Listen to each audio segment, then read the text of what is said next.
சென்னை பள்ளிக்கரணையில் பாதாள சாக்கடை பணியின் போது மண் சரிவு ஏற்பட்டு ஒருவர் உயிரிழந்திருக்கிறார். கூடுதல் விவரங்களை செய்தியாளர் கதிரவன் வழங்கிட கேட்கலாம். கதிரவன், வணக்கம். இது குறித்தான மேலும் விவரங்கள். பள்ளிக்கரணை காவல்நிலைய எல்லைக்குட்பட்ட வேளச்சேரி மேடவாக்கம் பிரதான சாலையில மெட்ரோ வாட்டர் அவங்க மூலமாக பாதாள சாக்கடை அமைக்கும் பணியானது நடைபெற்று வருகிறது. நேற்று இரவு பாரதிதாசன் 2வது தெரு கழிவுநீர் குழாயையும் அதே போல வேளச்சேரி மேடவாக்கம் பிரதான சாலையில் இருக்கக்கூடிய மெயின் குழாயையும் இணைக்கும் பணிக்காக ஒரு 10 அடி பள்ளமானது தோண்டப்பட்டிருக்கிறது.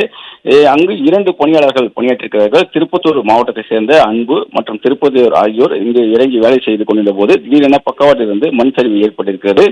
இதில் திருப்பதி என்பவர் அதிர்ஷ்டவசமாக தப்பிய நிலையில அன்பு என்பவர் மண் சரிந்ததில் அவர் உள்ளே மாட்டிக்கொண்டு மூச்சு திணறி மூச்சையாகி இருக்கிறார். பின்பாக தீயணைப்புத் துறையினருக்கு தகவல் தெரிவிக்கப்பட்டு அவர்கள் சம்பவ இடத்துக்கு சென்று அந்த அன்பு என்பவரை கயிறுகள் மூலமாக கட்டி மேலே தூக்கி ஆம்புலன்ஸ் மூலமாக மருத்துவமனைக்கு அனுப்பி வைத்திருக்கிறார். அங்கு பரிசோதித்த மருத்துவர்கள் அவர் உயிரிழந்ததாக தெரிவித்திருக்கிறார்கள். அவரது சடலமானது தற்போது குரோம்பேட்டை அரசு மருத்துவமனையில் வைக்கப்பட்டிருக்கிறது. அன்புக்கு மலர் என்ற மனைவியும் அதே போல சுமித்ரா என்ற மகளும் இருக்கிறார்கள்.